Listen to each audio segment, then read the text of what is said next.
मग आपण हे ओम नमो आपल्याला आत्मसुख कसं आहे बघा ना, एक ओळ भेटली तैसी काय काय ओवी ते बघा. आता ही ओळ आपण वाचून घेऊ. तैसी प्रकृती आत्मप्रभा खेळे गुणी विविधरांभा तेथे आत्मा तो ओथंबा नेने कोण. 82 क्रमांकाची ओळ आहे, 11व्या अध्यायातली 1082 क्रमांकाची. हा 13वा अध्याय. त्याप्रमाणे प्रकृती आत्म्याच्या प्रकाशाने गुणांनी युक्त होऊन पुष्कळ कर्माचा आरंभ करून खेळ खेळते. तथापि आत्मा हा खांबासारखा केवळ आधारभूत असून अचल असतो. ही कर्मे कोणी केली हे तो जाणत. म्हणून मी कला कुसरी काहीच नाही. कारल्याला कारली आलेत आणि ज्या मांडवावर त्याचा वेल सोडलाय त्या मांडवाला माहिती नाही कारल्याचा वेल गेलाय का ते दुसरं काय असतं. घोसाळी अजून तोंडली हा त्या खांबाला त्या मांडवाला माहिती नाही माझ्या घोसाळी आलीत, तोंडली आलीत का कारली आली. पण वरून झाकून टाकल्यामुळं सगळा मांडव काय दिसायला लागला, आता कारल्याची वेल दिसायला लागली. त्याप्रमाणे तो सगळी कर्म करतो परंतु ते त्याच्यापासून ऐसिये येणे निवाडे जयाची जीवी उजवडे अकर्तयाचे अकर्तया ते पुढे देखील येते बा. ऐशेनी येणे निवाडे जरी दिसला त्या मांडवावर तरी मांडव मात्र कारल्याचे झाड झालेलं नाही. पण खेळ कोणाचा, त्या वेलीचा खेळ कोणावर चाललाय, सगळा मांडवावर चाललाय. मांडव जर काढून घेतलं तर वेल कोलमडून पडेल.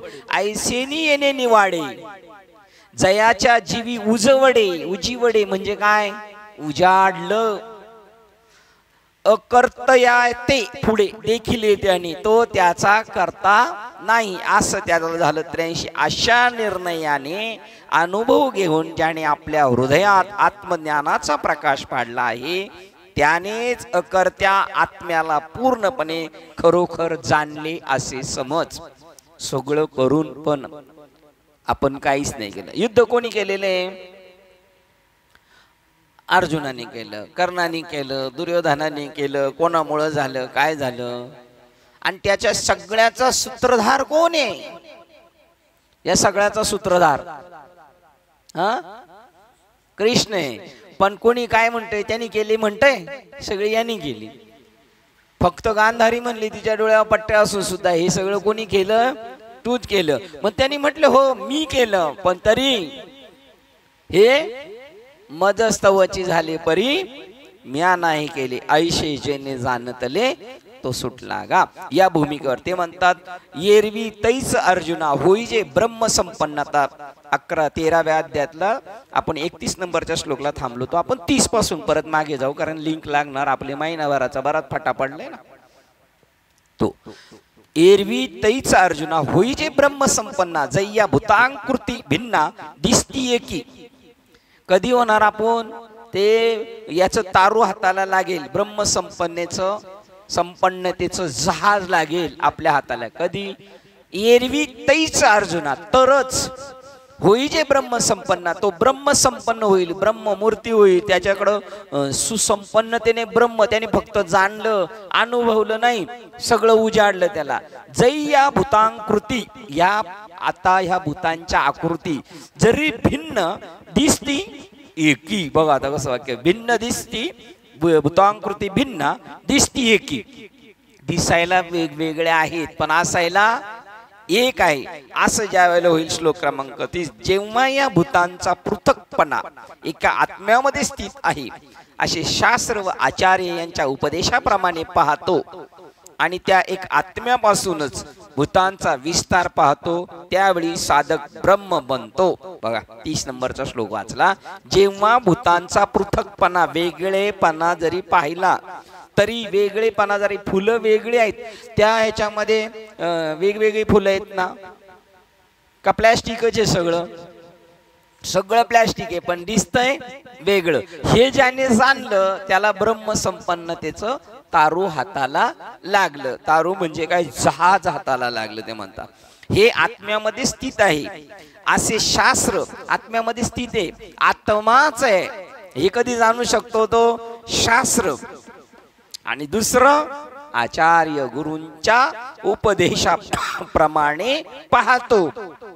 बोलावा विठ्ठलाने आता करावा विठ्ठल. बघा बरं, हा मग एवढंच पाठ केला आणि रस्त्याने फिरत राहिलो. बोलावा काय प्रसाद बरं आहे ना, जय हरी. बोलावा विठ्ठल आणि पाहावा प्रसाद. काय पाहावा विठ्ठल. दिसणार कोण प्रसाद. आणि पाहिजे काय खरंय का ते खरंय, पण आपल्याला त्याच्यावर दुसरं दिसतंय ना. हा खरा प्रसाद आहे का खरा विठ्ठल आहे. विठ्ठल आणि पाहावा आणि मग तेवढ्यावर थांबावा. करावा अवघडे, करावा विठ्ठल अवघडे, पण तू जीव भाव खर्ची पडला तिथं तरी चालेल, पण तेच फायनल आहे. तिथं तू तेवढ्या प्रमाणे तिथं तीव्रता दाखव. उपदेशाप्रमाणे पाहतो आणि एक आत्म्यापासूनच भूतांचा विस्तार पाहतो. एका प्लॅस्टिक मुळेच त्या सगळ्या कळ्या झाल्यात, मोठी फुलं झाली, कलरची वेगवेगळी झालेली आहेत. आणि ती रश्शी पण आहे ना, तो तंगूस म्हणजे काय, सोनियाचे मनी सुनियाचे सुती ओविले तैसे जग सबाह्य. हा जग धरले सबाह्य, सगळं माझ्या त्याच्यामुळे झालेलं आहे. तर साधक बनतो तो ब्रह्मस्वरूपात. सहज विचार करून पाहिले तर अर्जुना, ज्या वेळेस आकाराने भिन्न भिन्न असलेली भूते तत्वता एकच आहेत असे पाहिल त्यावेळेस त्यास ब्रह्मसंपन्न होता येईल असे जाण. मी आल्याच काकांना म्हणलो होतो, आणि कोण होतो काका, नाना आलते का नाही काय माहिती, नव्हते आले. तेव्हा मी म्हणलं आत्ताचे जर तुकाराम महाराज असते तर रामेश्वर भट्टांना अनुग्रह दिला नसता. त्या विटनेसलाच पहिलं धारेवर धरलं असतं. कोणला घेऊन आलायस तू. या माणसाने गरम पाणी टाकलं, या माणसाने गाथा बुडवला, आणि कोणतं तोंड घेऊन तू याला घेऊन आलाय त्याच्या बरोबर. हा कारण त्यांना काय हाताशी लागलेलं नाही, ब्रह्मसंपन्नतेचे तारू हाताशी लागले नाही. ज्ञानेश्वरांना राग आलता बरं का विसोबाच्या अटीचा. चल करता सर, मुक्ताबाईंनी सेटलमेंट केली. दादा त्यांना अनुग्रह द्यायचा, त्यांना आपल्यासारखं करायचं. केवढी भूमिका आहे. होईल का आपल्याकडून असं. आपल्यात झालं तरी भरपूर झालं. सध्या आपल्या तेवढंच चाललेलं आहे. नाहीतर कोण माईचा लाल विचारायला नाही येणार. ते पण ईश्वराची जी इच्छा आहे विखरून टाकली. मराठी सत्ता उधळवली का, अहंकार अभिमान. याप्रमाणे पाण्यावरील लाटा किंवा जमिनीवरील परमाणूचे कण अथवा सूर्यमंडळातील सूर्यकिरणे. बघा हा एका ओवीमध्ये किती दृष्टांत आहे. पाण्यावरील लाटा वेगवेगळ्या दिसल्या तरी त्याचं अधिष्ठान काय, पाणी आहे. लाट खरं स्वरूप नाही, पण दिसत. कोणामुळे दिसत, अवांतर करणी, वास्तव करणी नाही. परत अवांतर करणी, वारियाची काय नव्हे. अवांतर म्हणजे झाले एका पार्टीची दोन माणसं केली खेळ खेळण्यासाठी, बस. तो खेळत असतो सागर, त्याला आनंद वाटत असतो. आणि मग आपण त्या याच्यामधली ऐसिये प्रतिती बोध सागरी, तो लाट काय घेत असती समुद्रात, आनंद लुटत असती. वेगळी रावण बघा बघा आली कशी डुल्लत डुल्लत चालली. कोण, लाट.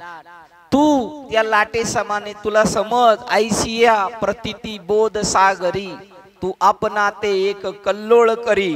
मग पहा सिजव चराचरी तव तूच आशी. बघा तिथं देव त्याला समजून सांगतात म्हणून मी अशी म्हणले असते स्वतःबद्दल, पण अर्जुना तूच आहेस ते लाट. मग त्याला आनंद वाटतो. वा वा वा वा खेळत चाललेलं आहे की नाही.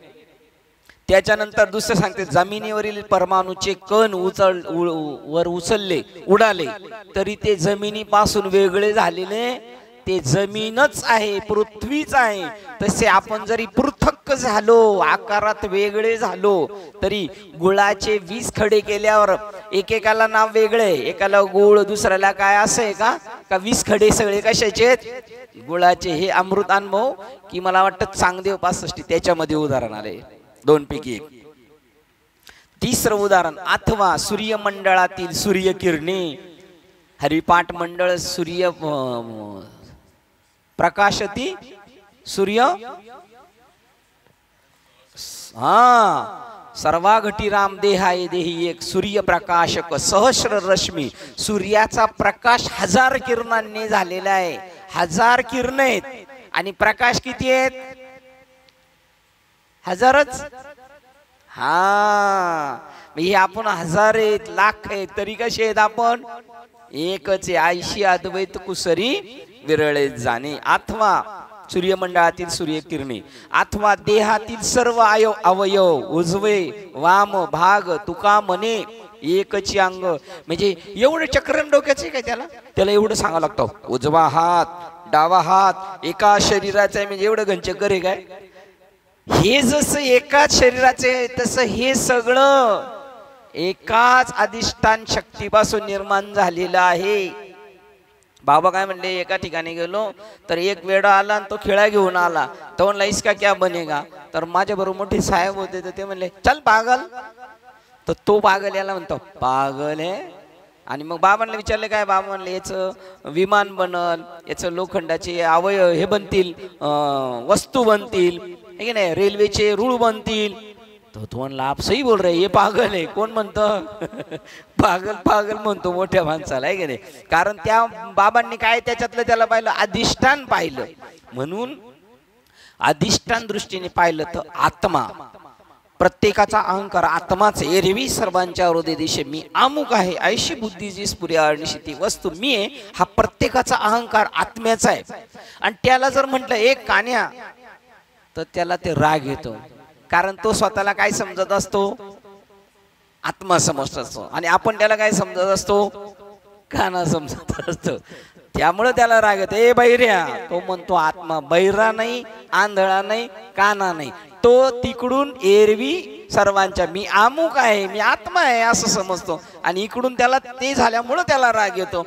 नाही तर तसं पाहिलं तर कान्याला कान्याचा बोलल्याचा राग काय यायला पाहिजे. पण तो म्हणतो मी नाहीच आहे. तो इनडायरेक्टली नकळत अनकळीत निघाला निवृत्तीसाठी. आणि कळाला नाही तरी आणि कळाला तरी तो कुठे आहे? निवृत्तीच्या तटावर येतो, है की नाही? देहातील सर्व अवयव, मनातील सर्व भाव अभावना, मनात आपल्या उठणारे प्रत्येक एक उठणं जो जीव भूमिका ती आपली उठत नाही स्वतःची. चित्रपटामध्ये प्रत्येक सीन जो घेतो तो कलाकाराच्या मनावर नसतोय. ती वृत्ती, तो खरा वृत्तीचा झरा. शोध मग करा मुक्ती ती आली बा, तैच सद्गुरु कृपा तुझ झाली. सागराचंच उदाहरण आहे त्याच्या. सागरावर उठून मावळती, वरी वरी मेघ अंबरी विची सागरी उठून मावळती. त्या अंबरामध्ये सागर वर वडला, वर गेलं ढगात. सागरच आहे का ढग आहे? सागर आहे, पण पाहणाऱ्याच्या दृष्टीने उठून मावळती. तशी तुम्ही आपण ही उपमा घेता वृत्ती तुला त्या कळती. त्या सोम वृत्तीची ती खेळ चालू आहेत, त्याला करमत नाही म्हणून. ती उपमा घेता त्या वृत्ती तुला कळती. हे नरा आत बघ जरा, ठीक आहे. मनातील सर्व भावना विस्तवापासून निघणाऱ्या सर्व ठिणग्या, बघा कसं कसं तो विस्तव आहे. कोण? मन. मनाचं अधिष्ठान काय? आत्मा. आणि त्याच्यापासून निघणाऱ्या वृत्ती म्हणजे त्या विस्तवातून उडणाऱ्या सगळ्या ठिणग्या.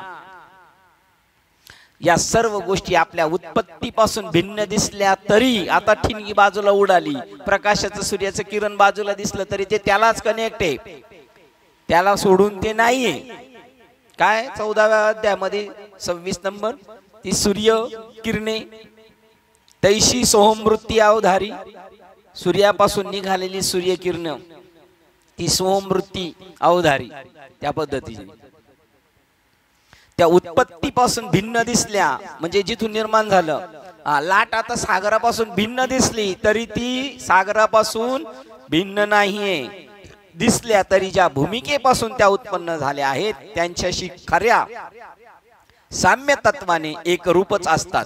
हा, त्यांच्याशी खऱ्या साम्य तत्वाने खरं जर पाहिलं तर ते सागरातलं पाणी आणि सागराची लाट वेगळी नाही, दिसायला वेगळी दिसली तरी त्याप्रमाणे खऱ्या विचार दृष्टीने पाहिले असता विश्व प्रपंचातील भिन्न भिन्न भूताकार अखिल विश्व एकाचाच आहे. बघा, प्रतिबिंबवरून जैसी प्रभेची उजरी ती सोमवृत्ती अवधारी तैसी होय. बघा, प्रतिबिंबवनी बिंबेवरी. बघा, प्रतिबिंब इकडं प्रतिबिंब आहे आणि ते बिंब जसं इकडे डबक्यात पडलेलं काय प्रतिबिंब आणि ते बिंब, पण त्याला मध्ये काही कनेक्ट आहे का नाही आहे? ते खाली डबक्यात पडलेला सूर्य आणि वर असणारा सूर्य, तो हा डबक्यातला सूर्य त्याला कनेक्ट आहे का नाही? जॉईंट आहे का नाही? हा, जॉईंट आहे का नाही? आहेच. दिसत नसला तरी आहेच तो तिथं, तो तिथेच आहे. परत ते येणार आहे, आता ते तिथं येणार आहे, तर तिथेच आहे. तैशी सोमवृत्ती अवधारी जो, तशी आपल्याकडून निघणारी जे, आता ती आपल्याकडून सोमवृत्ती निघते का त्याच्याकडून निघते? हरिपाठ धरोनी श्री हरी. सोम म्हणणारे पण आपण नाहीत आणि कोम म्हणणारे पण आपण नाही. या स्टेपला गेल्यानंतर सोम कोहम ओम सोहम कोहम मुळ्या सांडी उपाधी. ब्रह्मज्ञान हे पण एक मायेतलं सांग आहे. ब्रह्मज्ञान हे सुद्धा कसं आहे? ब्रह्मज्ञान आणि गुरुजी हे पण एक मायेतलं सांग आहे. रात्री झोपला आणि वाघ मागे लागला आणि मग घाबरला. घाबरवलं कोणी? वाघाने. आणि उडी मारल्याबरोबर जाग केलं कोणी? बस, घाबरवलं पण मायेनीच आणि तिचाच अधिकार घेतलाय. ब्रह्मज्ञान ही एक त्याच्यातली माया आहे आणि ती तुम्हाला आपल्या तिकडे घेऊन चाललेली. जाग पण तीच करते. या खऱ्या विचार दृष्टीने पाहिलं असता विश्व प्रपंचातील भिन्न भिन्न भूताकार अखिल विश्व एकाचाच आहे. कसं पटणार?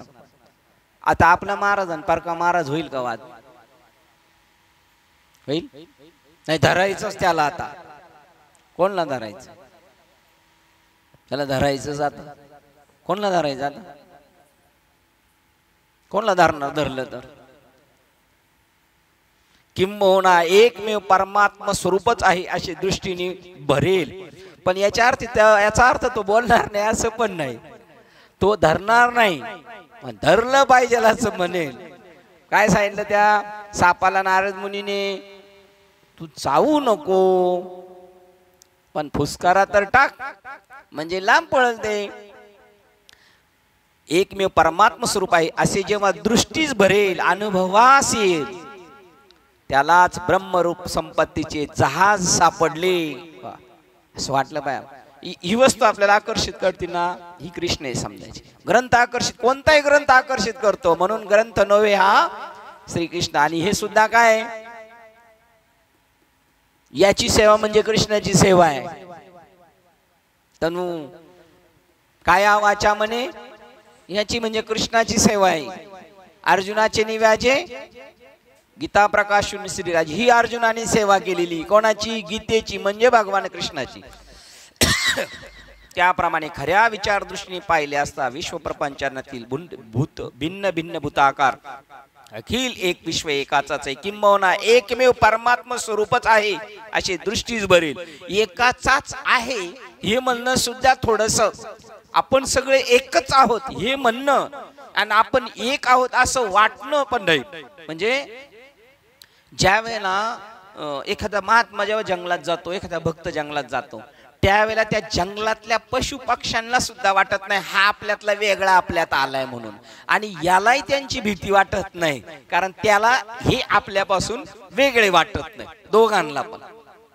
त्यावेळेला तो आपल्यातलाच आहे हे वाक्य बोलणं सुद्धा आहे ना थोडस ते सुद्धा वाटत. असं होतं बघा, आपण एखाद्या गाडीत गप्पा मारत निघालो तर 4 तास गेले कळालंच नाही.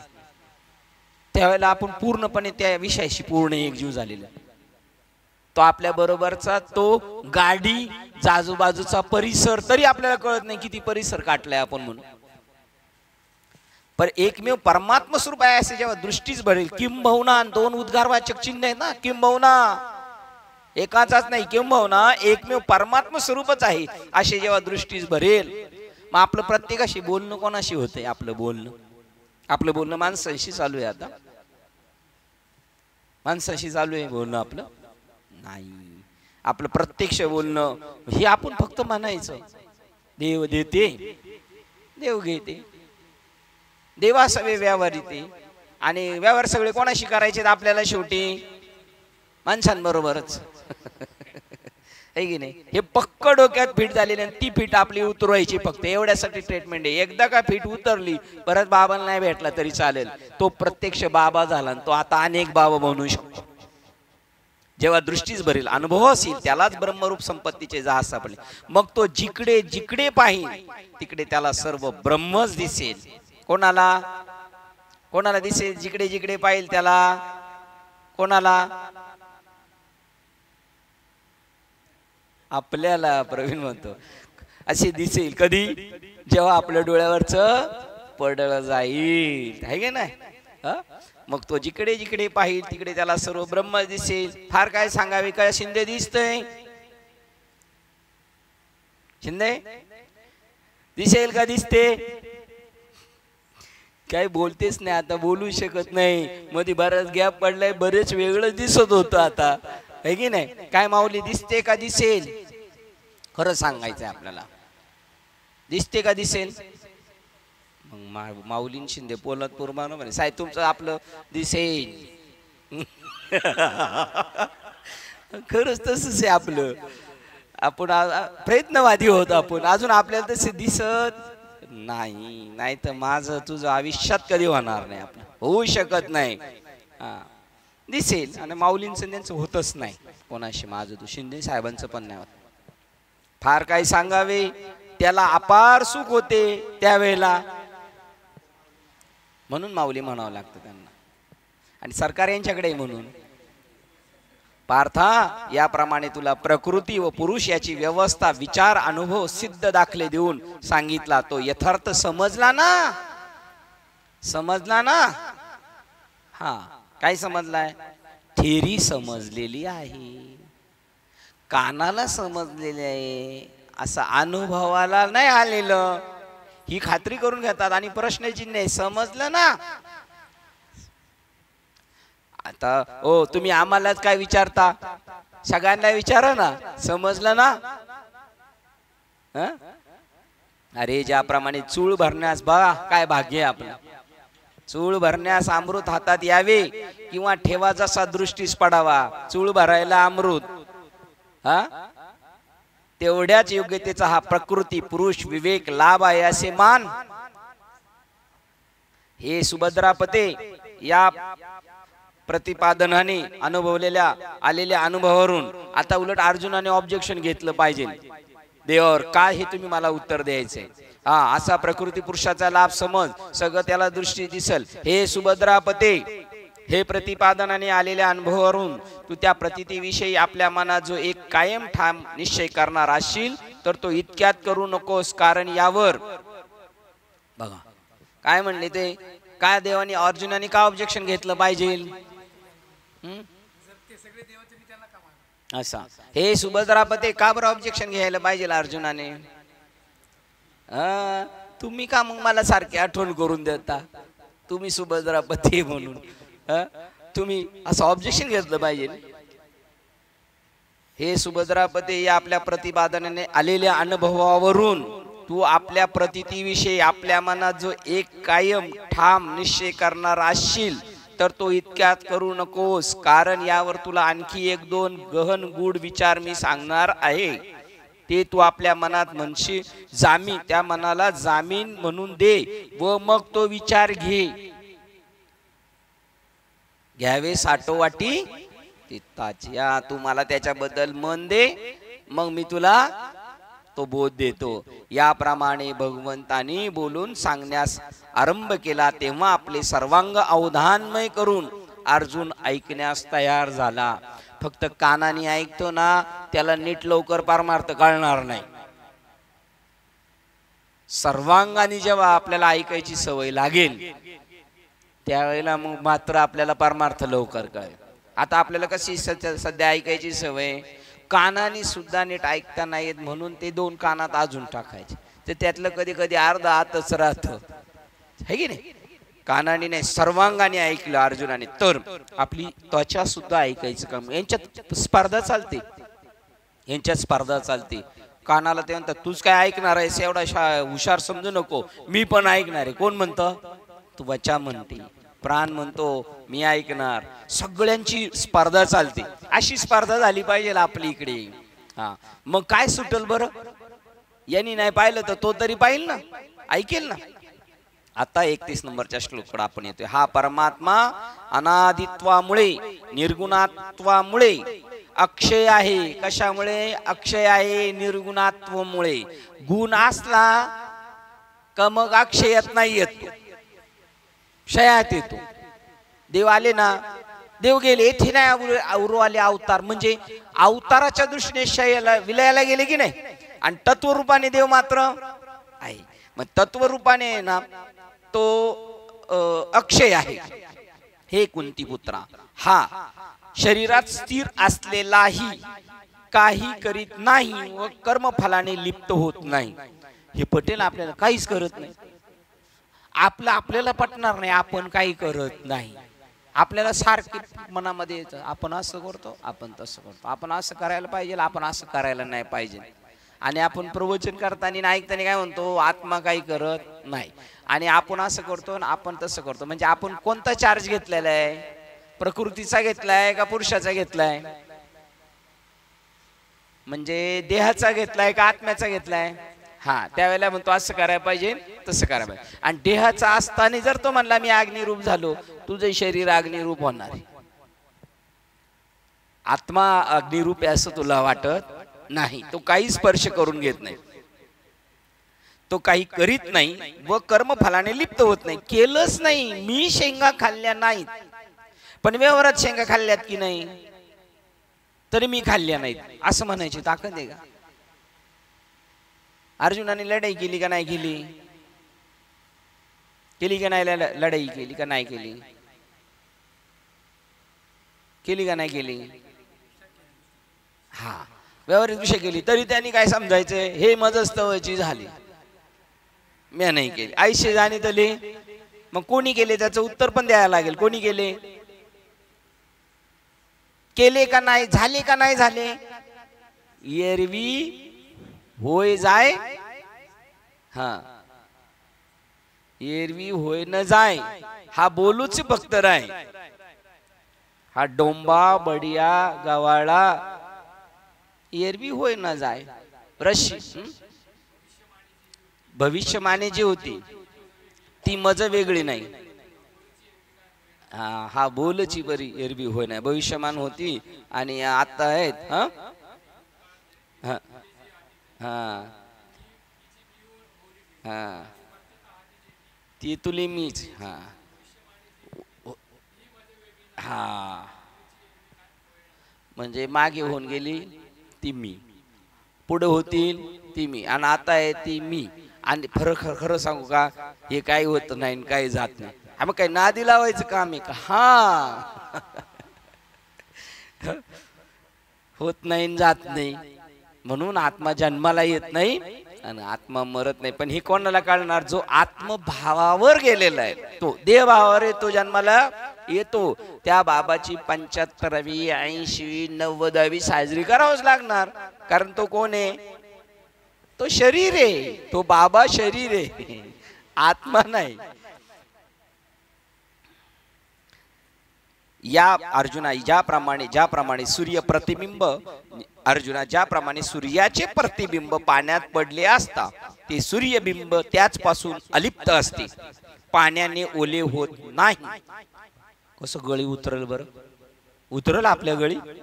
एखाद्याचं काम झालं तरी तो सगळ्यांचं करू शकतो. सूर्य आकाशातून डबक्यात पडलाय पण तो ओला झाला नाही, हे पटल आपल्याला. कोण? सूर्य. का नाही ओला झाला मामा? आतमध्ये नाही, पुढं तसा शरीरात आत्मा नाही असं म्हणायचे. बघा, तर आत्म्यात शरीर आहे, पण तो ओला नाही झाला, पण पडलेला दिसतोय ना आपण, तसे देहात पडलेलो दिसतोय, पण देहात आहे का आपण? हा नाही, पण आपण देहात पडलेले दिसलो तरी आपण देहातच आहे का? फक्त देहात असतो तर आकाश एवढा आपण बोलू शकत नाही, पवन झालो हे बोलू शकत नाही. सूर्यबिंब पाण्याने ओले होत नाही, त्याप्रमाणे परमात्मा म्हणून ज्याला म्हणतात तो असा शरीरात असून प्रकृती गुणाने लिप्त न होता शुद्ध स्वरूप असतो हे जाण. आहे शरीरात, प्रकृती गुणाने लिप्त न होता म्हणजे शरीरात असून. परत काय करत, हा ही पोकळी ह्या घराच्या आत असून याला कलर मारला पण याला काहीच लागून घेत नाही. आहे कशात? या चौरसच्या आत येतो, पण तो काही चिटकून घेत नाही. तसा कोणाचा आत्मा? कोणाचा आत्मा प्रकृती गुणाने लिप्त होत नाही, तो शुद्ध आहे, तसाच आहे. कोणाचा? कोणाचा आत्मा?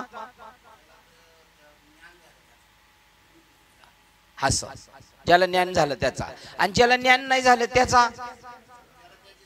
हा, पण त्याला नसू द्या जाणू. पण तुमचं काय मत आहे? बरं, महाराज आहेत, एक कीर्तनकार बाबा आहे, त्यांना कोरं मडकय, आज दारू पिऊन मेलाय त्यालाही कोरं मडकय. का? याला कोरं नाही आणलं पाहिजे.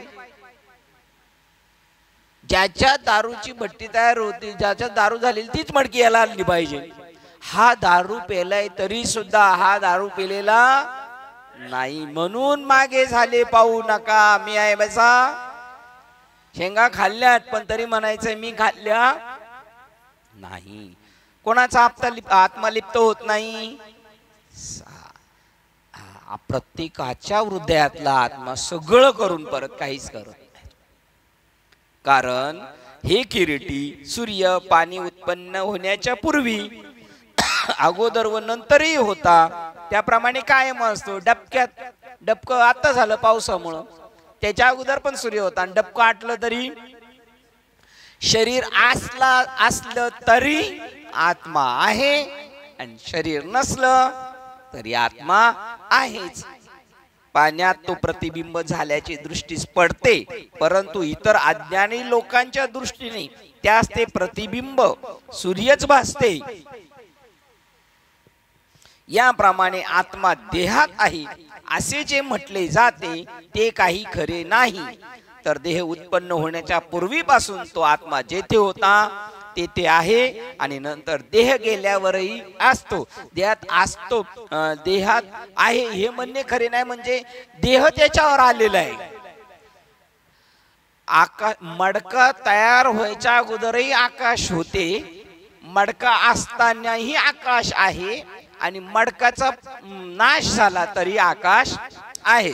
त्यामुळे मडका तयार झाला म्हणून आकाश आहे असं म्हणता येत नाही.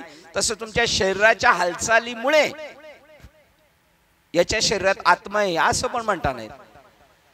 शरीरात आत्मा हालचाल करतो म्हणून नाही, मग त्याच्या शरीराची हालचाल बंद झाली म्हणजे तिथे आत्मा नसतोय का? असतोच. नसतो असं नाही, असतोच तो. पण त्याची काय झाली, त्या प्रत्येकाची कशी डेट असते याच्यावर, एक्सपायरी डेट आहे त्याची, तशी झालेली. ते आता मी काम करणार नाही, मी रिटायर झालो, आता मी रिटायर झालो. हा, म्हणजे तो एक आहे सांगायचं त्यांना तिथं. तो एक आहे पण वेगळा दिसतोय. तसा वायू वेगळा दिसतो आकाशापासून, पण तो एकच आहे. तसा मी देहापासून आत्म्यापासून वेगळा आहे असं जरी दिसलं तरी नाही, मी एकच आहे. ज्याप्रमाणे बघा, दुसरं उदाहरण दिलं, ज्याप्रमाणे आरशात आपले मुख बिंबले असतात त्यास प्रतिबिंब अशी संज्ञा येते, त्याप्रमाणे आत्मा देहात वास करतो, म्हणजे प्रतिबिंब रूपाने अंतःकरणात असतो. अंतःकरणात असतो. जसं आरशाच्या समोर गेलो आपण आरशात गेल्यासारखं दिसतो, आणि आरशापासून बाजूला गेलो आपण गायब झालोय का? नाही. आपण इकडेच आहे का आरशात गेलोय? नाही, आरशात गेलोच नाही, पण भासमान मात्र होतो अंतकरणामध्ये. त्या देहाचा व आत्म्याचा संबंध आहे हे म्हणणे सर्वथैव निर्जीव व्यर्थ आहे. आता त्यांना काय करायचंय? बाजूला करायचं. आपण जे देहाला चिटकलेलो आहे ना त्याला बाजूला करायचे. त्यामुळे त्यांना त्या देहाचा आणि आत्म्याचा संबंध आहे हे म्हणणे सर्वथैव निरर्थ, सर्वथैव निर्जीव व्यर्थ होय. हे पहा, वारा आणि वाळू यांची कधी गाठ मारणे हे कोठे मारणे हे कोठे आहे का? वाळूची आणि वाऱ्याची गाठ बसेल का? नाही. तेवढा आत्मा वेगळा आहे आणि शरीर वेगळं आहे. मग पहिलं वेगळं केलं आणि नंतर जशा रकमा वेगळ्या केल्या हिसाब लागण्यासाठी. आता हे कशासाठी चाललंय? आत्मा वेगळा आणि शरीर वेगळं सांगायचे. कशासाठी? हे फक्त म्हणले नाही हिसाब लागण्यासाठी, आपला हिसाब लागण्यासाठी. हे महत्वाचं वाक्य. हिसाब लागण्यासाठी. कोणाचा? आपला हिसाब लागायचा. तसेच अग्नी आणि कापूस हे दोन्ही दोऱ्यात कशी ओता येईल? अग्नी आणि कापूस नाही, कारण अग्नी आत्मा आहे आणि कापूस शरीर आहे. ते नाश पावणार आहे, पण अग्नी मात्र नाश पावणार नाही. त्याच्या 1000 पटीने पुढच्या तोडीचा आहे. आणि आकाश आणि पाषाण यांचा सांधा जोडून कसा बसवता येईल? जसे भिंतीत जोडतो विटा वगैरे सिमेंट टाकून, तसं कशाने जोडला येईल? तो आकाश आणि पाषाण यांचा सांधा कशाने बरं बसवता येईल? एकाच ठिकाणावर निघून एक मनुष्य पूर्वेकडे जावयास निघाला आणि एक पश्चिमेकडे जावयास निघाला. मग त्याची गाठ पडावी कशी? एक पूर्वेकडे आणि एक पश्चिमेकडे कशी गाठ पडेल? तशी समाजाची परिस्थिती पाहतो आपण. देवाकडे नाही चालले, हे भलतीकडे चाललेत, पण यांना वाटतंय आपण कुठं चाललोय? देवाकडे. केवढा मोठा भ्रम आहे. भ्रमात भ्रम म्हणजे पहिलाच माणसाला भ्रम झालेला आहे आणि त्यात अजून दारू पिऊन नाही तर काहीतरी असं नशेची पदार्थ घेऊन अजून तो बोलीत जातोय. तसे मी परमार्थ करतोय ना, ही सुद्धा भूल पडलेली. बाप रखुमादीवरून नवल पै केले तारू हरपले मृग. जहाज हरवून गेलं. तरण्यासाठी केलेलं जहाज कशात हरवून गेलोय? मृगजळाच्या नदीत. जहाज खरं का मृगजळाची नदी खरी? मृगाची नदी कशी आहे? खोटी आहे. पण ती जहाज खरं त्याच्यात हरवून गेलेलं आहे. आत्मा हरवून गेला. मी देवदेव करतो, मी देवदेव करतो, मी परमार्थ करतो. कोण करतोय? आणि हा काही करीतच नाही. त्याप्रमाणे देह आणि आत्मा यांचा संबंध आहे. कसं? एक पूर्वेकडे निघाला आणि एक पश्चिमेला. कशी गाठ पडेल? नाही. उजेड व अंधार यांचा जसा संबंध, मेलेला व जिवंत मनुष्य यांची एकमेकाशी जितका संबंध, यांचा एकमेकाशी जितका संबंध, त्याप्रमाणे आत्मा व शरीर यांचा संबंध आहे असे समज. रात्र आणि दिवस. बघ ना, कोणी आपल्यातला एखादा माणूस अचानक गेला त्यावेळेला आपल्याला थोडासा विवेक निर्माण. कालपर्यंत आपण ज्या बाबांच्याशी बोलत होतो ते बाबा होते का परमात्मा होता? परमात्मा शेजारी बसला, बोलला आणि गेला निघून. आता त्या परमात्म्याला म्हणायचं तुला मला भेटायचं. आता होणार की नाही भेट? होईल? नाही होणार. आता देहबुद्धीनी. आता समजा रटाडे बाबा आपल्या बरोबर त्या दिवशी सगळ्यांबरोबर होते. आपण त्यांना काय समजत होतो? किती ज्ञानेश्वरी ऐकली आपण 13व्या अध्यायापर्यंत, तरी आपण त्यांना काय समजत होतो? रटाटे बाबा. त्यामुळे आपल्याला ओरिजिनल कळालं नाही. तर रटाटे बाबांना आपण नंतर आलो हॉस्पिटलला भेटून, तेव्हा तिथे रटाटे बाबा होते का? हॉस्पिटलला गेलतो तेव्हा रटाटे बाबा गेले 3 वाजता. आणि आपण कशाला रटाटे बाबा म्हणत होतो? आता आपण एकमेकाला जे समजतो ते काय समजतो एकमेकाला? हा दुपारी मला वाटला अभंग कधीतरी घ्यावा, तुका म्हणे हातो स्वयं परब्रह्म. पण आपण नेने वर्म संत चरण. आपण काय पुढे तिथं वाक्य? मूर्ख नेने वर्म म्हणजे कोण? आपण नेने वर्म संत चरण रज, संत चरण रज. मग हा अमुक आहे ना हा तमुक आहे ही संपून जाणार. शरीर आणि आत्मा, रात्र आणि दिवस एवढा जेवढा फरक आहे तेवढा. आता त्याच्या पुढचं आपल्याला लगेच झटकन समजेल. रात्र आणि दिवस एवढा आत्म्यातून शरीरात फरक आहे. ते जरी नाही कळालं तर माऊली अजून आपल्याला जवळ घेऊन जातात, समजेल आपल्याला सगळ्यांना. कारण आपण व्यवहारातली माणसं. सोने आणि कापूस समजेल का नाही आता? सोने आणि कापूस, सोन्याला किंमत जास्त का कापसाला किंमत जास्त? का हो शिंदे? दिवा लावायचा असेल तर इकडे कापूसला किंमत आहे का नाही? नाही, सोन्यालाच किंमत आहे. केवढी किंमत आहे बाबा, जमीन आसमान जे म्हणतात. कापसाला काय किंमत? जर आपण कापसाला याला म्हणलं, जरा कोणाला जर म्हणलं थोडा कापूस द्या तो चांगला भरपूर देईल. थोडं सोनं द्या, आत्मा आणि कापूस एवढा फरक आहे. ज्याप्रमाणे असाम्य अंतर आहे बघा त्यांच्यामध्ये, त्याचप्रमाणे आत्मा व देह यांचे असामान्य आहे, असाम्य आहे. खरे पाहू गेले असता शरीर पंचमहाभूतात्मक तत्वाचे बनलेले आहे व कर्माच्या दोऱ्यात गोवलेले व जन्म मृत्यूच्या भवचक्रात घातले असून गरगरा फिरत आहे.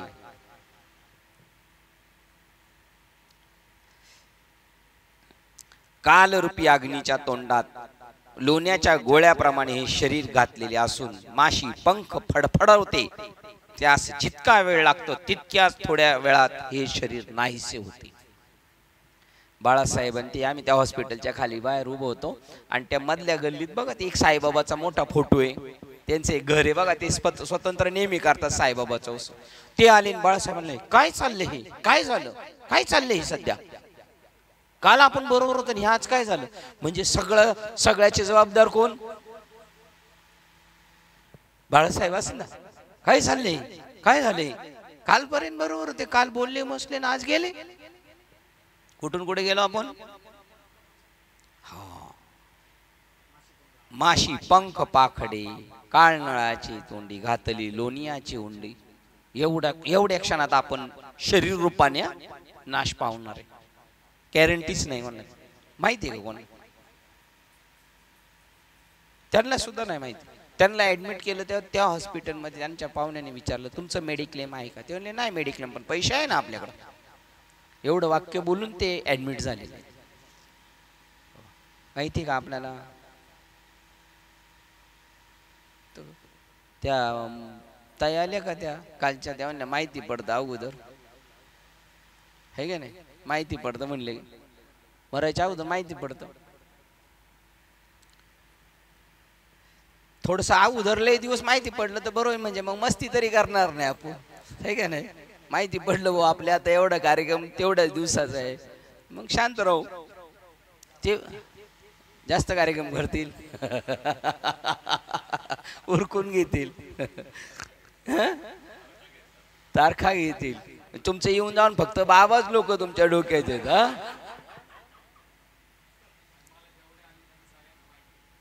हा माहितीच आहे, जाणार आहे माहिती आहे, कधी कधी जाणार आहे त्याची काही गॅरंटीच नाही हे माहिती आहे.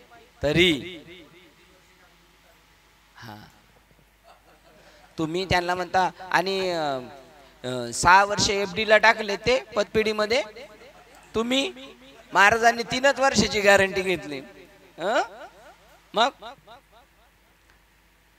काल रूपी अग्नीच्या तोंडात असे आळंदीतले विद्यार्थी आहेत. असे आहेत. काय म्हणले प्रमाण त्यांचं? वस्त्रानी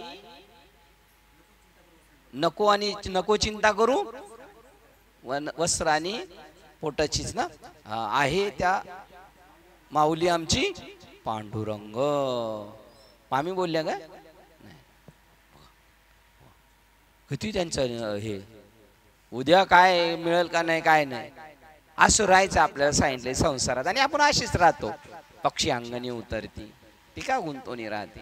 तेवढे दाणे टिपायचे तेवढे टिपायचे आणि जायचे घेऊन उरलेले. तसेच आहेत ना आपण संसारात, है की नाही? उद्याची दाणे आपल्याला काहीच नाही.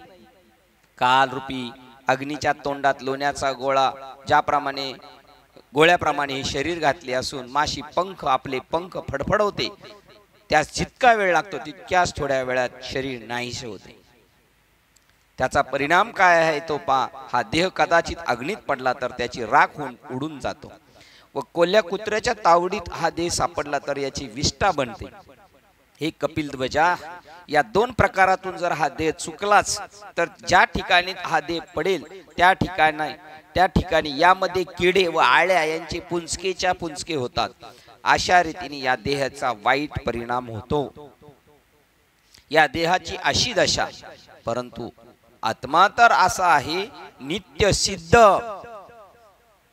आपण मेलो तरी देह पडला तरी आपण संपत नाही, हे नाही. आणि देह नव्हता तेव्हा सुद्धा आपण होतो, देहात असताना सुद्धा आहे, आणि देह गेला तरी असणार, असा आत्मा आहे. आणि हे पण थोडस मागून बोललेलं आहे, नाही तर आहे किंवा नाही, आठव पण नाही नाठव पण नाही, एक स्टेप आहे. पण समजण्याच्या भूमिकेमध्ये हे बोलणे. व अनादि अशा स्वरूपाने सहज सिद्ध आहे. त्याला कोणी बळ सिद्ध नाही केला, तो सहज सिद्ध आहे. आणि अनादि तो निर्गुण असल्यामुळे, कोण आपला आत्मा प्रत्येकाचा कसा आहे, निर्गुण आहे. तो सत्व गुणात आहे पण गुणात नाही. आता आपलं काम कसं चाललंय, सत्वगुण. लग्नाला गेलो रजोगुणात. आणि समजा जमिनीवरून भांडणं झाली शेजाऱ्याची वगैरे, तमोगुणात. पण तरी पण आपण त्याच्यापेक्षा, कारण आपण त्याला पाहतो भजनात तर लय रंगला होता, लग्नात लय रंगला होता, ओळखूच नव्हता येत लग्नात, हात माणूस आहे म्हणून. आणि भांडणं चालू तेव्हा तो का आवेश होता. आणि या सगळ्याला कोण पाहते, तिसरे का आपण असे साक्षीने पाहतो. आपण साक्षीने तो पाहतो, वेगळ्या आहेत तसे होत आपण. तो निर्गुण असल्यामुळे सावयव नाही. आपण कसे आहोत, अवयवासय. आणि आत्मा कसा आहे, अवयव. तत्सापेक्ष निरावयवही नाही. म्हणजे तुम्ही कोणतंच लक्षण लावू शकत नाही. सावयव नाही आणि निरावयवही नाही.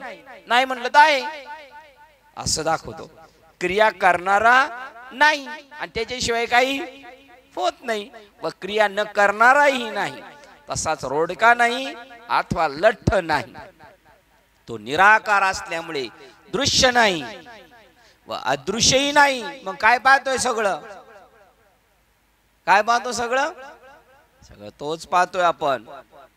तो प्रकाशमान नाही, तेजहीनही नाही, थोडा परिच्छिन्न नाही व पुष्कळ अपरिच्छिन्नही नाही.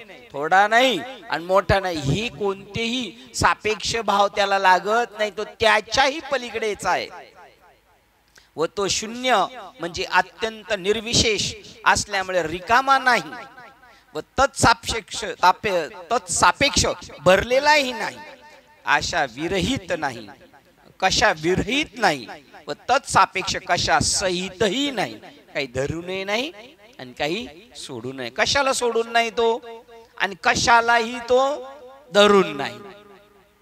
आणि तो साकार नाही, तत्सापेक्ष निराकारही नाही. 18व्या अध्यायात असेच आहे. तो असा आहे, अव्यय व्यय पण आहे. तो आत्मस्वरूपाने असल्यामुळे त्याला आनंद ही नाही व आनंद रहित दुःखही नाही. आनंद नाही त्याच्याकडं, पण आनंदाच्या सापेक्ष मग तुम्ही म्हणणार दुःखी आहे का, तर दुःखी सुद्धा नाही. मी असं फक्त एकच व्यक्ती बोलते आपल्यामध्ये, ते बाबा आले नाही. ते म्हणतात मी वेडा नाही, मी शहाणा नाही, मी सुखी नाही, मी दुःखी नाही. तसा आत्मा आहे. तो एकही नाही आणि अनेकही नाही. तो मुक्त नाही आणि बद्धही नाही. या भूमिकेला गेलं मग मुक्त पण नकोय आम्हाला. पण जोपर्यंत मी मुक्त आहे का बद्ध ही अक्कल नाही, त्याला मुक्तीचं त्याला चॉकलेट दाखवावं लागणार. म्हणून मुखी नाम हाती मोक्ष, तेने चारी मुक्ती. मग ती मुक्ती नको आम्हाला, मोक्ष नको, ते हरिपाठातले आणि ते अभंग वजा करायला पाहिजे. कोण कोणास म्हणाले असे अभ्यासाप्रमाणे त्याला तो लक्षण रहित असल्यामुळे एवढा आहे तेवढा आहे असा निर्देश करता येत नाही. लक्षणाच्या अतीत आयता किंवा तयार केलेला नाही आणि बोलका नाही किंवा मुका असाही नाही. सृष्टीच्या होण्याबरोबर तो होत नाही व सृष्टीचा संवार झाला तरी लय पावत नाही.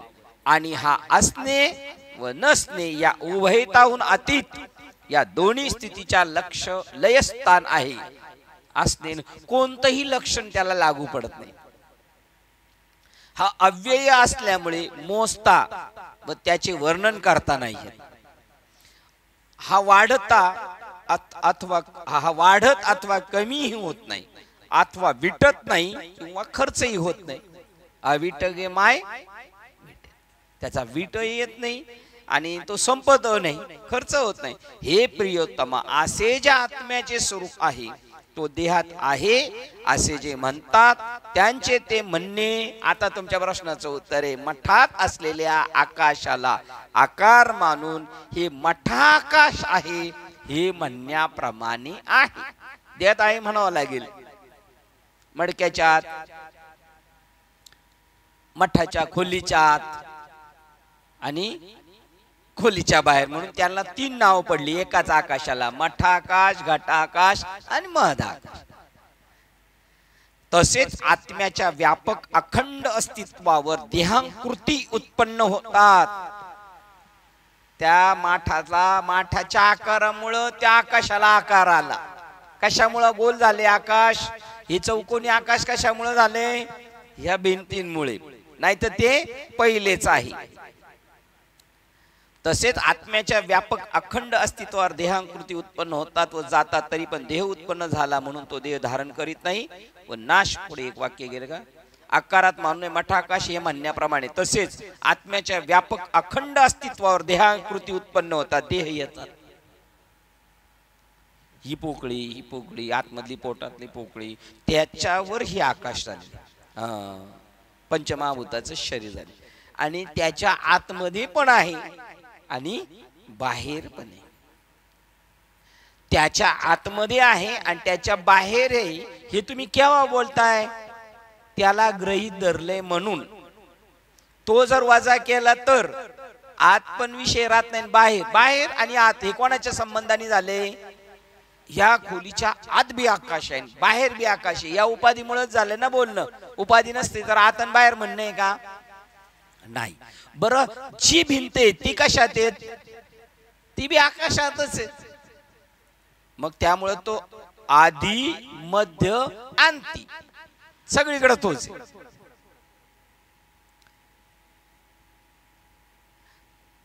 तरी पण हा देह अस्तित्वावर देहांकृती उत्पन्न होतात जातात, तरी पण देह उत्पन्न झाला म्हणून देह धारण करीत नाही व देह नाश पावला असता तो देह टाकीत नाही. तो आपल्या स्वरूपाने जसा आहे तसाच असतो. हे क्षत्रियांना पूर्ण ज्ञान होतं. खरी विद्या क्षत्रियांची, राजविद्या राजविद्या क्षत्रियांची, त्यांना कळतं म्हणून ते लढाई करतात. त्यांना माहिती आम्ही मरणारे नाहीच, शरीर मरतं आमचं, आम्ही नाही मरणारे. ज्याप्रमाणे आकाशात म्हणजे ते क्षत्रिय म्हणजे ब्रह्मविद्येची परिपूर्ण ते, तो आपल्या स्वरूपाने जसा आहे तसाच असतो. ज्याप्रमाणे आकाशात दिवस रात्र येतात आणि जातात, त्याप्रमाणे आत्म्याच्या सत्ता स्फूर्तीच्या आश्रयावर देह देहांतरे येतात व जातात. किती देह देहांतरे, कैक शरीर येतात आणि जातात. आज आपले जे नातेवाईक ती मागच्या वेगळे नातेवाईक होते, ते वेगळे नातेवाईक होते. कारण आपले शरीर बदललं त्या सापेक्षाने ते पण बदलत गेले, त्यांच्या आकृती बदलत गेल्या. देहांतरी येतात आणि जातात, परंतु त्यापासून तो लिप्त होत नाही असे समज कोणाला? आपल्या हृदयातल्या आत्म्याला. त्याच्या शरीर सत्तेने चालते, तो असा आहे असं आपण स्वतःला जाणलं, मग कशाचं आपल्याला राहील का? एका जनार्दनी आयशी असता मग भय कवन. मग कशाची भीती राहिली जर या बोधावर आपण कंटिन्यू राहू तर? म्हणून या शरीरात तो काही करीत नाही व करवीतही नाही. म्हणजे आत्म्यात स्वतः कर्तृत्व वा प्रयोजन कर्तृत्व ही नाही, स्वतःही करीत नाही, दुसऱ्यालाही करायला भास काढत नाही. या शरीराच्या सहज होणाऱ्या कोणत्याही व्यापारात, या शरीराच्या सहज होणाऱ्या परत कोणत्याही व्यापारात कर्तेपणा आपल्याकडे घेण्यास तयार होत नाही. मी काही शेंगा खाल्ल्या नाहीत, मी टरपले वेचणार या असतो तो आत्मा स्वरूपाने कमीपणास आगर पुरेपणास वश होत नाही. इतकेच नव्हे तर तो देहात असूनही देहाच्या सर्व व्यापारापासून मुळीच लिप्त होत नाही. देहात असूनही असं आपण आपल्याला स्वतःला समजलं पाहिजे. आपण या शरीरात असूनही पण शरीरापासून आपण वेगळे आहोत. आपण मागच्या महिन्यापूर्वी इथपर्यंत आलेलो होतो आणि आता आपण पुढे पाहूया आपल्याला काय करायचे ते. काल मागच्या हप्त्यात आपण मागच्या महिन्यात इथे येऊन थांबलो होतो. श्लोक क्रमांक 32 ला आपण आता सुरुवात करतो. ज्याप्रमाणे मी एवढा वेळ तुम्ही माग का गेले. हो, माग का गेले म्हणजे आम्ही जेवढे मागे जातो तेवढे विसरतो. नानाच्या नातीच घ्या ना लक्षात. ती सारखी आप्पा आप्पा आप्पा करायची, पण 25 दिवस झाले, 20-25 आळंदीत पण भेटलो होतो आपण, तरी पण आता ती ओळखत नाही. हे की नाही, थोडा विसर पडला का मग थोर झाली. आणि म्हणून स्मृतीवर येण्यासाठी ज्याप्रमाणे सर्व व्यापी आकाश सूक्ष्मत्वामुळे कोणत्याही लेपाने लिप्त होत नाही. ती इतकं सूक्ष्म आहे त्याला काही चिटकू शकत नाही. याला कलर मारता येईल, भिंतीला मारू शकतो, याला मारता येईल का नाही. ते इतकं सूक्ष्म आहे, इतकं सूक्ष्म आहे. अनोरेनोनी तो बरं मोठं किती आकाशा एवढा. त्याप्रमाणे देहात सर्व ठिकाणी म्हणून ते लिप्त होत नाही. जसं याला कलर लागत नाही तसा त्या आत्म्याला मळ मल विक्षेप आणि आवरण त्या आत्म्याला लागत नाही. आणि तो आत्मा मी आहे असं ज्या दिवशी कळेल त्या दिवशी तो आत्मा, आणि जोपर्यंत कळत नाही त्या आत्म्याचंच नाव दुसरं जीव. देहात सर्व ठिकाणी अवस्थित असलेला व्यापून राहिलेला आत्मा देहधर्मानी संबंध होत नाही. देहात आहे तो कुठे नाही, त्याच्याशिवाय काही होत नाही, पण तो काही परत करीत नाही. एवढा लिप्त आहे. गगन बुडाले दिशे डोही परी ते उदके भिजलेच नाही. तैसे आसुने सर्व तसा आसुने सर्व देई अलिप्त पाहे योगी. तो योगी स्वतःला तसं स्वतःला पाहतो. आकाश पडले की नाही नदीमध्ये, पडले की नाही आकाश नदीमध्ये नाही, तसे आपण शरीरात पडलोय की नाही. आकाश किती वर आहे, नदी कुठे, आता आत्मा कुठे आणि आपण कुठे असं वाटतं ना. मी आत्मा आहे, शरीर कुठे, शरीर सूत्र आहे, शरीर तुच्छ आहे, शरीर नाशिवंत आहे. हा हा बरोबर, कारण तो तिकडच आहे जाग्यावर, तो शरीराशी संबंधित नाही. बरं मग त्या नदीच्या आत आकाश नाही का, मग आकाशात नदी आहे का नदीत आकाश आहे. घोटाळाच आहे. नदीत आकाश आहे का आकाशात नदी आहे. आकाशात नदी आहे, पण ते तुम्हाला फक्त वरचंच आकाश माहिती आहे म्हणून ते सांगितलंय. वरचं आकाश खाली पडलेले दिसलं, पण खालचं आकाश माहिती आहे का, म्हणून कुठं उखरलं तर खाली काय आहे असंच आहे. व्यापलेला राहून आत्मा देहधर्मानी संबंध देहधर्मांनी संबंध होत नाही. त्याचा कोणताही देहाशी संबंध नाही. अर्जुना, आकाश कोठे नाही व त्याला कोठे रिघाव प्रवेश होत नाही. कुठं नाही, तो कुठं जाऊ शकत नाही. म्हणजे सर्वत्र व्याप्त आहे, परंतु ते आकाश कशानेही कधीही लिप्त होत नाही. बघा, म्हणजे ज्ञानोबरायांना हे सांगायचं 1120 ला, त्याच्या अगोदरच तुम्ही 1 मिनिट अगोदर सांगून मोकळे झाले आहे की नाही. बघा ना, आकाश कोठे नाही म्हणजे आपण कुठे नाही, त्याला कुठे जायला काय परमिशन नाही असं आहे का, कुठे जात नाही ते, म्हणजे सर्वत्र व्याप्त आहे. परंतु ते आकाश कशानेही कधीही लिप्त होत नाही. कशाने आणि कधीही लिप्त होत नाही म्हणजे कधी लिप्त होत नाही. तर त्या स्वर्गात असणाऱ्याला जर कळालं ना का मी आत्मा आहे, तर तो स्वर्गात असला तरी लिप्त होणार नाही. त्याप्रमाणे सर्वत्र सर्व देहात आत्मा जरी व्याप्त आहे तरी देहाच्या कोणत्याही उपाधीच्या संग दोषापासून तो लिप्त होत नाही. सगळ्यात हे असं आपल्याला काय पाहिजे, आपण आत्मा आहे की नाही. आता आत्मा आकाश जर पडलं नदीत तर ओलं होते काय नाही. आता आपण कोण आहोत, आत्मा आहे. आपण नदीत पडल्यावर ओलं होऊ का,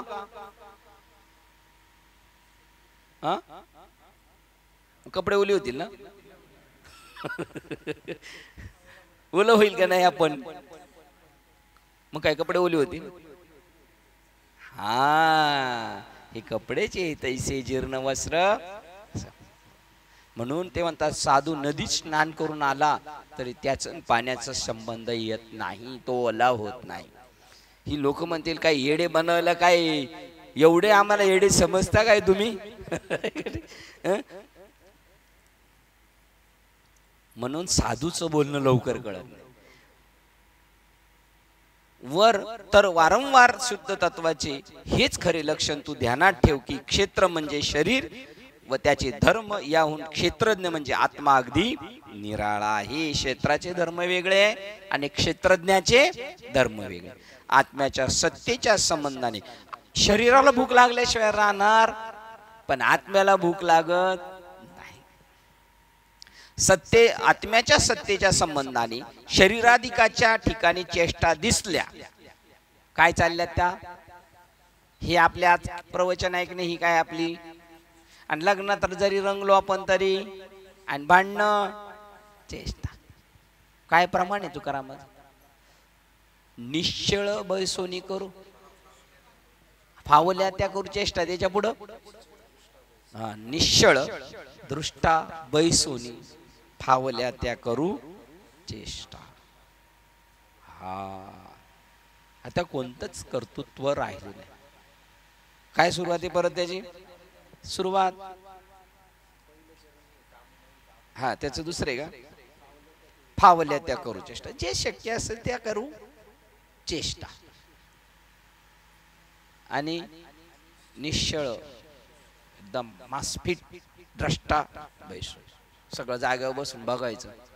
आज रंगलो होतं, लग्नाला लय मजा आली, कीर्तनात काय गायलं माऊली, आणि प्रवासात जरा झाली एसटीत भांडणं. हे कोणी पाहिलं, त्या द्रष्ट्याने पाहिलं. तो द्रष्टा आत्मा आहे.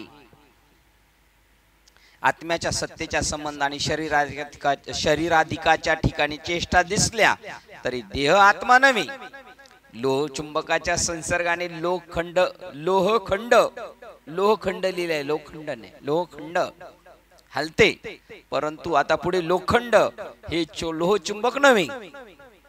तोच न्याय आत्मा व देह यापासून यास लागू आहे. आता किती दृष्टांत, लोह चुंबकाला पकडून चालली ना गाडी, हो ना, आणि लोखंड लगेच लोखंड केले. मग लोखंड लोह चुंबकाच्या स्पर्शाने चालते, म्हणजे शरीर चालते. शरीर म्हणजे लोखंड, आत्मा म्हणजे लोह चुंबक, त्याच्या सत्तेने चालले. त्याच्याशी जर संबंध तुटला, पडलं लोखंड खाली, जड आहे की नाही. दीप ज्योती आपल्या उजेडाने घरातील सर्व व्यवहार चालवित असते, परंतु दिवा आणि घर यात वास्तविक दृष्ट्या कोटी अंश अंतर असते. एवढा फरक आहे, एवढा घरात नाही, दिव्यामध्ये कोट्यांश अंतर असते. हे किरीटी, लाकडाच्या पोटात अग्नी आहे, परंतु तोच अग्नी म्हणजे लाकूड नव्हे. बघा लाकडाच्या आत अग्नी, बघा आता कसं गुप्तय, किती गुप्तय. बरं पेटवायचे काय आणि काढायचं काय त्याच्यातून बाहेर, बघा किती शुप्त आहे. लाकूड म्हणजे अग्नी नाही तर मग भाकरी करायच्या कशा हो, लाकडच आणावं लागतं. पण लाकडं म्हणजे अग्नी नाही. अशा दृष्टीने तोच अग्नी, हे किरीटी लाकडाच्या पोटात अग्नी आहे, परंतु तोच अग्नी म्हणजे लाकूड नव्हे. अशा दृष्टीने देह व आत्मस्वरूप पहा. असंच भागवतात उदाहरण दिलं. आता लाकडाच्या आतमध्ये शुप्त आहे आणि पहार लाल बुंद केली आणि तिला फटके मारले, तर फटके अग्नीला बसले का लोखंडाला बसले.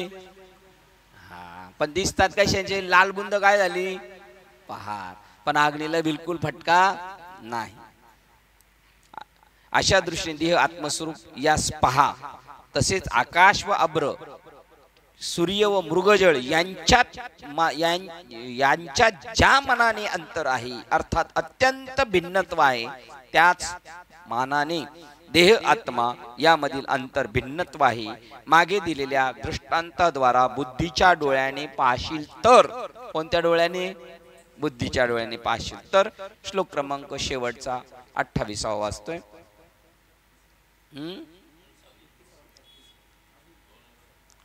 दोन ओळी आहेत अजून, आमच्यात नाही. आमच्याकडे 33 नंबरचा श्लोक आलेला आहे. ज्याप्रमाणे रवी सूर्य ज्याप्रमाणे एक सूर्य या सर्व लोकाला प्रकाशमान करतो, त्याप्रमाणे क्षेत्रज्ञ आत्मा सर्व क्षेत्राला प्रकाशित करतो. त्या दोन ओळी त्या श्लोकात टाकल्या बघा. जर डोळ्याने पाहशील तर हे असो, गगनात सूर्य एकटाच असून वेळोवेळी निरनिराळ्या सर्व लोकांना प्रकाशित करतो, त्याप्रमाणे येथे क्षेत्रज्ञ जो आत्मा हा सर्व देहाचा क्षेत्राभासाचा प्रकाशक आहे. बघा, एकच सूर्य सकाळला सगळ्यांना प्रकाशित करतो, तसा एकच आत्मा क्षेत्रज्ञ जो आत्मा हा सर्व देहात क्षेत्रभासाचा प्रकाशक आहे, क्षेत्राच्या भासाचा, असे कळून येईल. या उपर आत्मा व देह याविषयी पुन्हा काही शंका घेऊ नकोस हो. आता श्लोक क्रमांक 34वा. जे याप्रमाणे क्षेत्र व क्षेत्रज्ञ याच्यामधील परस्पर विलक्षणता फरक व भूतांच्या प्रकृतीच्या ज्ञानाने होणारा अभाव ज्ञान दृष्टीने जाणतात, ते ज्ञानी परमात्म तत्वास प्राप्त होतात. बघा, जे याप्रमाणे क्षेत्र व क्षेत्र याच्यामध्ये लाकूड आणि अग्नी परस्पर विलक्षणता फरक, भूतांच्या प्रकृतीच्या ज्ञानाने होणारा अभाव ज्ञान दृष्टीने जाणतात, ते ज्ञानी भूतांच्यामुळे त्याच्या विषयी अभाव होतो आपला, ते ज्ञानी परमात्म तत्वास प्राप्त होतात.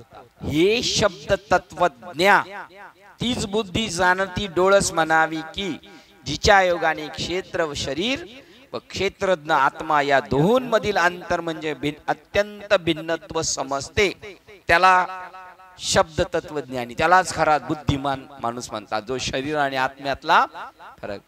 या दोहोंतील अंतर समजण्याकरता चतुर मोक्ष लोक हे ज्ञानी जणांच्या घरांचे उंबरठे झिजवतात, म्हणजे त्यांची सेवा करतात.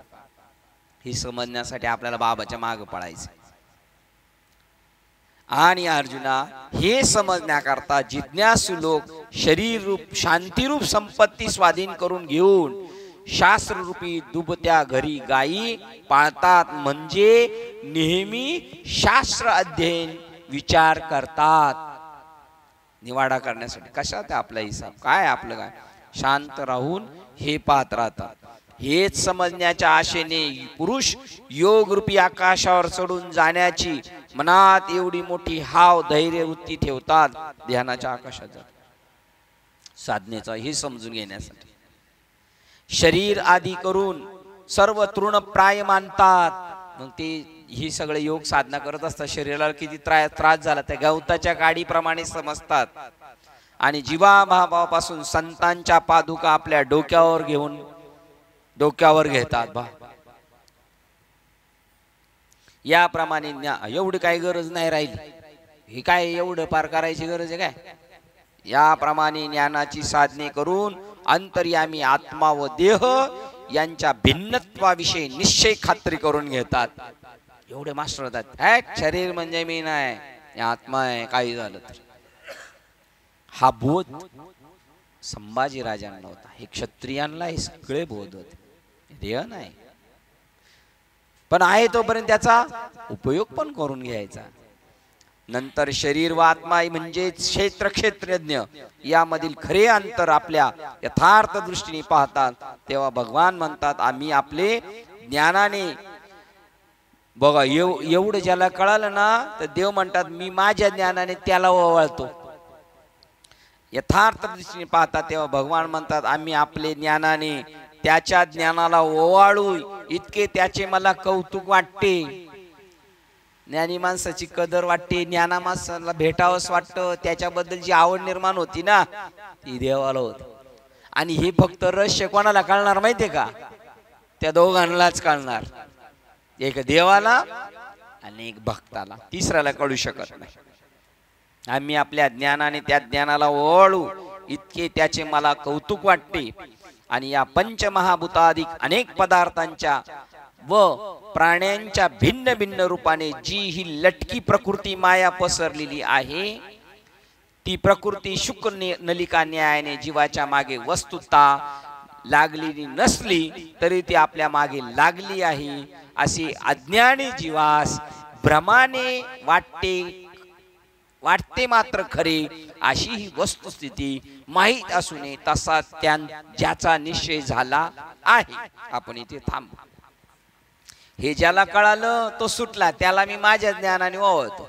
आणि अज्ञानी माणसं ते कळून न घेता त्यांच्यामध्ये गुंततात. ओवी क्रमांक 37 वाचून थांबलो. किती 37? 1137 या ओळीला थांबतोय. अध्याय क्रमांक 13. आपल्याला आपला वेळ त्याच्यात काय गेला ते तिथं जाणं गरजेचं होतं आपल्याला मागे, म्हणून झालेली सेवा. ग्रंथराज ज्ञानेश्वरी अध्याय 13 ओवी क्रमांक 1137 ला थांबतो आपण. झालेली सेवा हृदयस्थ सद्गुरु सच्चिदानंद श्रीपाद बाबा रामदास बाबा अधिष्ठान श्री ज्ञानेश्वरी संत मालिका तसेच तुम्हाला संत वृंदांच्या चरणावर सेवा समर्पित करून सेवेला इथे पूर्ण विराम देऊया. पुंडली गौरदेव हरी विठ्ठल श्री ज्ञानदेव तुकाराम पंढरीनाथ भगवान की जय. माऊली ज्ञानेश्वर महाराज की, जगद्गुरु संत तुकाराम महाराज की जय. शांती ब्रह्म एकनाथ महाराज की जय. सच्चिदानंद श्रीपाद बाबान की, सच्चिदानंद रामदास बाबान, अवधूत चिंतनम श्री गुरुदेव दत्त गोपाल कृष्ण भगवान. बोलो रे भाई सब संतन की जय. गणपती बाप्पा. आता विश्वात्मके देवे येणे वाग्यज्ञ तोषावे, तोषोने जे कळांची व्यंकटी सांडू, तया सत्कर्मे वाढू. तुला परस्परे जळो मैत्र जीवांचे, दुरितांचे तिमिर जाऊ. विश्व सुरन सूर्य पाहू, तो देवांची गतोते लाहो. प्राणी जात वर्षत सकळ मंगळी, ईश्वर निष्ठांची मांदी आली. अनवर्त भूमंडळी भेट तुला होता. कल्पतरूचे आरोह, चेतना चिंतामणीचे लाभ. ओरले जरणव पियुषांचे, चंद्रमेच्या लांछन. मार्तंड जे तापहीन, ते सर्वांनी सदा सज्जना सोये होतो. किंबहुना सर्व सुखी पूर्ण होई त्रिलोकी. बलिलो आदि पुरुषी अखंडित, आणि ग्रंथोपजीवे विशेष लोकी. दृष्टादृष्ट विजय होवावे, ते